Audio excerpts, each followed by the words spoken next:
जी तो भैया, क्या हाल चाल है आपका? ठीक है, आप सब खैरियत से हैं, खुश हैं? तो बात करनी है आईसी और जीडीआरएफए अप्रूवल। जैसा कि आप सब जानते हैं कि यूएई के लिए फ़्लाइट्स बहाल हो चुकी हैं, लेकिन हुई सिर्फ इकामा होल्डर्स के लिए हैं 5 अगस्त से। तो पहले तो उन्होंने चलो ये शर्त रखी थी कि जिन लोगों ने सिर्फ यूएई में वैक्सीन लगवा रखी है वही आ सकते हैं, लेकिन अभी इन शराइत में थोड़ी नरमी कर दी गई है, थोड़ी डिस्काउंट दिया गया और अभी वो अफराद भी जा रहे हैं जिन्होंने अपने मुल्क में वैक्सीन करवाई थी। यानी कि अगर आपने इंडिया में करवाई थी तो भी आप यूएई जा सकते हैं। अगर आपका जो रेजिडेंस वीज़ा है वो वैलिड है, यानी उसकी वैलिडिटी है, तो आप जा सकते हैं। इसी तरह जिन्होंने पाकिस्तान में रह के वैक्सीन करवाई थी अभी वो अफराद भी जा रहे हैं यूएई।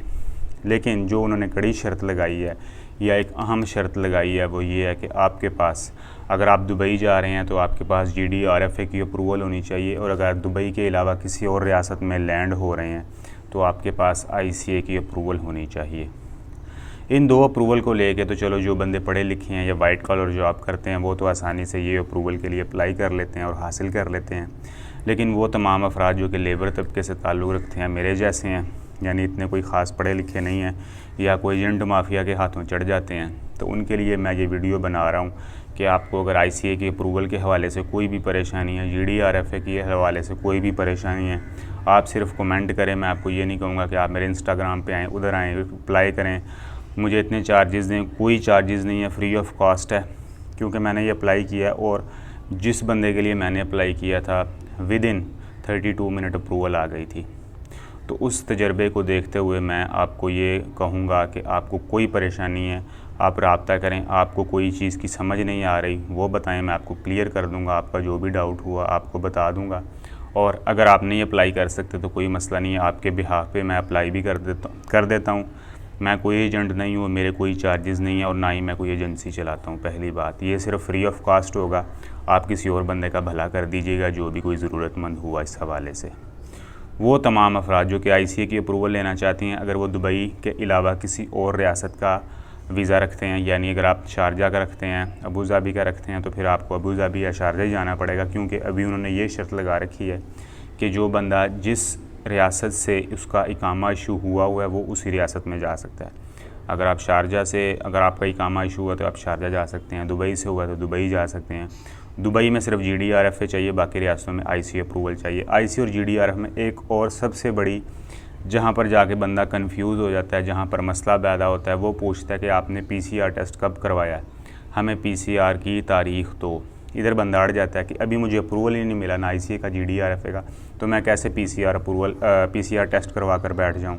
क्योंकि अगर मैं पीसीआर टेस्ट आज करवाता हूँ और आज की डेट डाल देता हूँ इस पर, हो सकता है ये जो मेरी अप्रूवल है ये डिले हो जाए या रिजेक्ट हो जाए। अगर डिले होती है, 2 दिन नहीं आता, तो फिर मेरा पीसीआर टेस्ट ज़ाया हो जाएगा। जो भी मैंने इस पर पैसे खर्च किए हैं वो तो ज़ाया हो जाएंगे। तो उन तमाम अफराद के लिए है कि ये सिर्फ एक ऑप्शनल उन्होंने रखा हुआ है। अगर आपने करवा रखा है तो आप डेट दें, आपने नहीं करवा रखा तो आप इसको खाली छोड़ दें, इसमें कोई इशू नहीं है। इसके साथ ऑप्शनल लिखा हुआ है, जैसा कि आप जब इस पेज पे जाएंगे इसकी वेबसाइट पर आईसीए की या जीडीआरएफए की, तो उसके साथ ऑप्शनल लिखा हुआ है कि अगर आपने करवा रखा है तो आप डेट दें, नहीं करवा रखा तब कोई मसला नहीं है, आप इसको छोड़ दें। दूसरा जो है, जब वो वैक्सीनेशन का पूछता है कि आपने वैक्सीन कहाँ से करवा रखी है, तो भी परेशान होने की ज़रूरत नहीं है, क्योंकि बाज़ औक़ात ये जो लोग हैं जिन्होंने अपने मुल्क में करवाई है, क्योंकि तो वो परेशान हो जाते हैं कि हमने तो वैक्सीन यूएई में करवाई नहीं है, तो हमारे जो अल हुसन ऐप है उसका स्टेटस क्या होगा, ये हम क्या करें।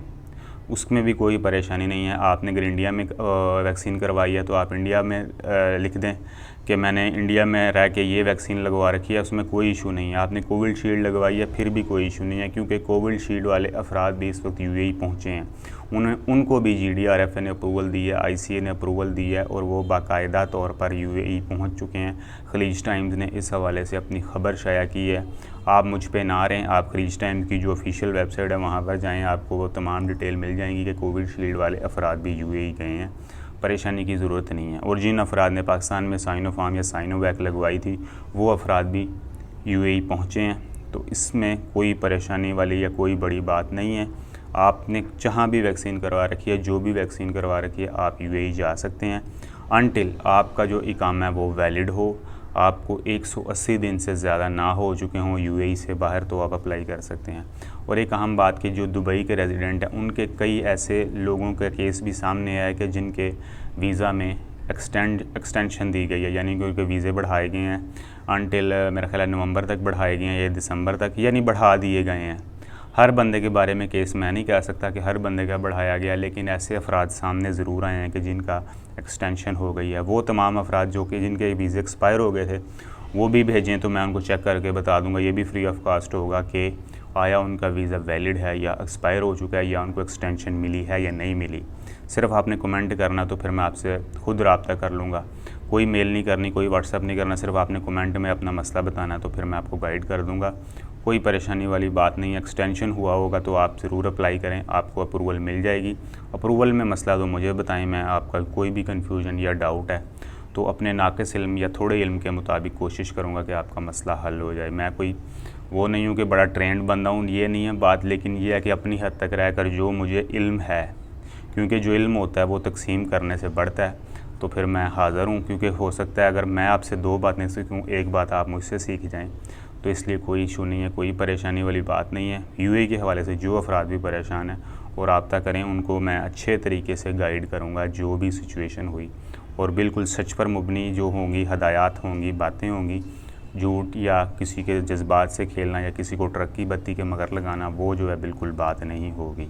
ये हो गई। अभी जो आजकल में कानून थोड़े चेंज होते जा रहे हैं, क्योंकि हर रोज़ कोई ना कोई नई रियासत जो है यूएई की वो नया कानून निकाल देती है। अभी अबू धाबी ने ये कानून निकाला है कि जो इंडियन शहरी हैं जिनके पास यूके, यूएस या यूरोपीय यूनियन का वीज़ा है, या चाहे वो रेजिडेंस वीज़ा है, चाहे वो विज़िट वीज़ा है, वो अबू धाबी विज़िट कर सकते हैं। दुबई की बात नहीं कर रहा, अबू धाबी विज़िट कर सकते हैं।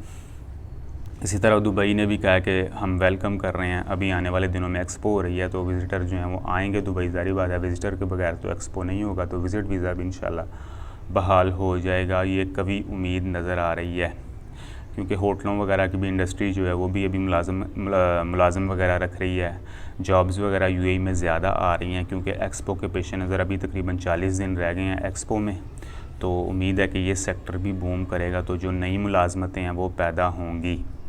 अभी फ़्लाइट्स जो हैं वो भर भर के जा रही हैं। तो कल की खबर थी कि इंडिगो ने इंडिया के लिए 24 अगस्त तक फ़्लाइट्स कैंसिल कर दी हैं।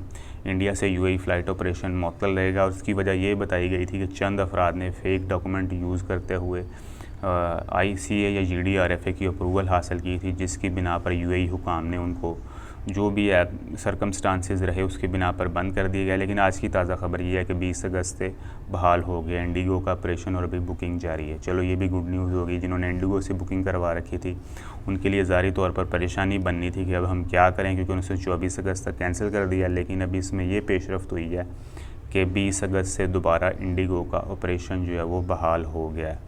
पाकिस्तान के हवाले से देखें तो पाकिस्तान ने तकरीबन तमाम एयरपोर्ट पर रैपिड पीसीआर के हवाले से जो लोग भी परेशान थे उनको इस परेशानी को मद्देनज़र रखते हुए उनकी परेशानी ख़त्म कर दी है, यानी कि वो अब अप्रूवल हासिल करके जस्ट एयरपोर्ट पर जाएं। अभी पहले मुद्दत थी 4 घंटे पहले आपने पीसीआर टेस्ट करवाया हो, अभी उस मुद्दत को बढ़ाकर 6 घंटे कर दिया गया है।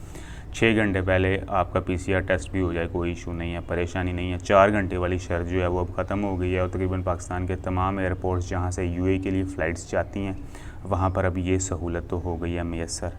पाकिस्तानियों को एक और जो सिचुएशन का सामना है वो ये है कि अबू धाबी की जो कैरियर है, फ्लैग कैरियर एयरलाइन है इत्तेहाद, उसने ये ऐलान कर रखा है कि हम पाकिस्तानियों को सिर्फ ट्रांजिट वीज़ा के लिए अबू धाबी को ट्रांजिट के तौर पर इस्तेमाल करने की इजाज़त देंगे। यानी अगर आपने लंदन जाना है तो आप इत्तेहाद एयर पर बुकिंग करवा सकते हैं, वो आपको वाया अबू धाबी ले जाएगी। लेकिन अगर आप अबू धाबी जाने के ख्वाहिशमंद हैं तो फिर वो आपको नहीं फ़िलहाल लेके जा रही। अभी देखते हैं आने वाले दिनों में शायद वो ये पाबंदी ख़त्म करते हैं या नहीं करते। लेकिन बांग्लादेश और पाकिस्तान के लिए उन्होंने ये पाबंदी लगाई थी कि बांग्लादेश अफराद जो हैं वो इत्तेहाद एयरवेज़ को सिर्फ ट्रांजिट फ़्लाइट के लिए इस्तेमाल कर सकते हैं। डायरेक्ट जिनकी डेस्टिनेशन अबू धाबी है वो फ़िलहाल यूज़ नहीं कर सकते।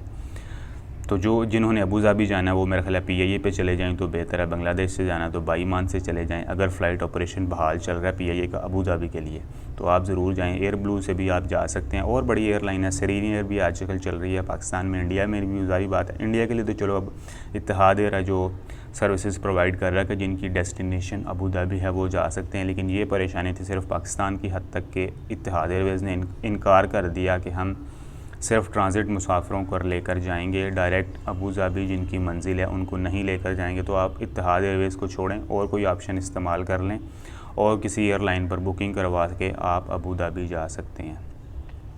अभी वीज़ा की सिचुएशन का एक बहुत ज़्यादा सवाल है कि विज़िट वीज़ा वाले क्या करें, विज़िट वीज़ा वाले क्या करें। जिन्होंने विज़िट वीज़ा पहले ले रखा था इंडिया की हद तक या इंडिया में, तो क्योंकि फ़्लाइट्स अचानक बंद हो गई तो उनके विज़िट वीज़ा उधर ही रह गए, जो कि अभी एक्सपायर भी हो गए हैं कई लोगों के। तो अभी ये है कि आने वाले दिनों में एक्सपो के बिना पर मैं ये बात कह रहा हूँ, मैं कोई नजूमी नहीं हूँ कि मैं कोई गैप का इल्म जानता हूँ, ये बात कह सकता हूँ कि एक्सपो के बिना पर उनका वीज़ा जो है यूज़ेबल हो जाएगा। क्योंकि जब विज़िट वीज़ा खुलेगा तो वो तमाम अफराद के लिए भी खुल ही जाएगा कि जिन्होंने पहले विज़िट वीज़ा ले रखा था और उनका एक्सपायर होने जा रहा है।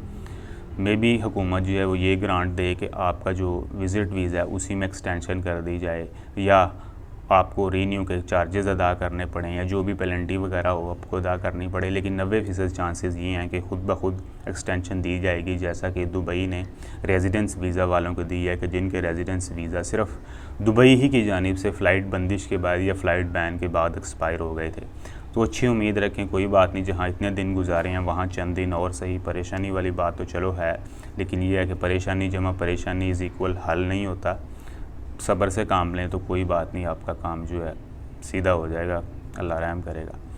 ये थी तमाम यूएई या दुबई या अबू धाबी से रासुल खैमा से जुड़ी हुई बातें कि जिनका आपको ख्याल रखना चाहिए। और एक सबसे अहम बात, अबू धाबी इकामा होल्डर्स वाले अफराद जो हैं उनको करंतना करना पड़ रहा है आजकल। पहले 12 दिन था, अभी 10 दिन कर दिया गया है। तो इसके हवाले से भी मुहतात रहें थोड़ा। ये तमाम मालूमात भी आपके पास होनी चाहिए कि अगर आप अबू धाबी जा रहे हैं तो वहाँ पर दुबई वाले कवानीन आजकल लागू नहीं हो रहे। ये बात आप जहन में रखें। आपको करंतना भी करना पड़ सकता है, यानी वो कोई होटल क्वारंटाइन नहीं होगा, सेल्फ़ क्वारंटाइन होगा, यानी आप घर में भी कर सकते हैं। आपके हाथ में सिर्फ एक इलेक्ट्रॉनिक डिवाइस पहना दी जाएगी कि जिसके बिना पर आपको ट्रैक किया जाएगा। इसके अलावा आप जो एयरपोर्ट पर पहला PCR टेस्ट होगा, उसके बाद 6ठे दिन और उसके बाद 11वें दिन जाके जो PCR टेस्ट होंगे, तो फिर आपको क्वारंटाइन से निजात मिलेगी और आप अपनी जॉब पर वापस आ सकते हैं।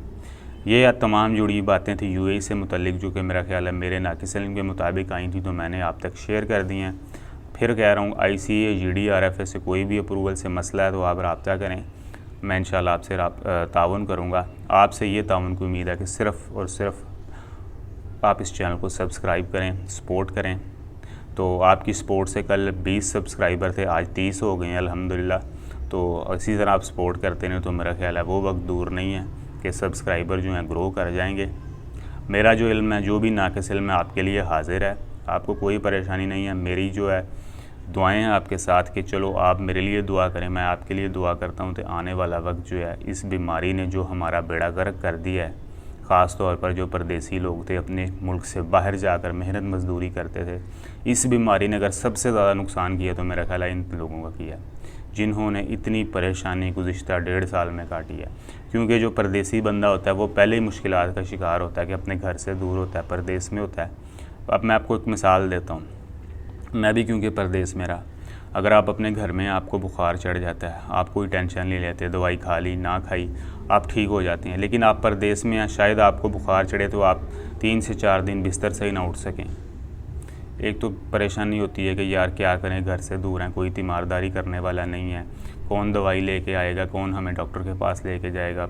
ये तमाम चीज़ें मिलके बंदे को ज़हनी तौर पे थोड़ा मफलूज कर सकती हैं। मैं अपनी मिसाल देता हूँ, बुखार चढ़ता था 2 से 3 दिन उठा नहीं जाता था बिस्तर से। लेकिन हम जब पाकिस्तान आ जाते हैं हमें परवाह नहीं होती, बुखार चढ़ रहा है, ज़ुकाम हो रहा है और बड़ा कुछ हो जाता है, नहीं परवाह करते। लेकिन जो ही हम परदेस में जाते हैं हमारी जान चिड़िया जैसी हो जाती है, हमारी जान चिड़िया जैसी हो जाती है, इतनी नाजुक हो जाती है कि थोड़ी सी भी परेशानी हो बंदा ढह जाता है, परेशान हो जाता है, गिर जाता है।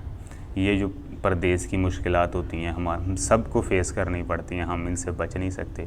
तो इस बीमारी ने तो हमारी परेशानियाँ आगे बहुत बढ़ा दी हैं। बहरहाल अल्लाह की तरफ से आजमाइश है, अल्लाह हमें आजमाइश से निकाले। अपना ख्याल रखिएगा, टेक केयर।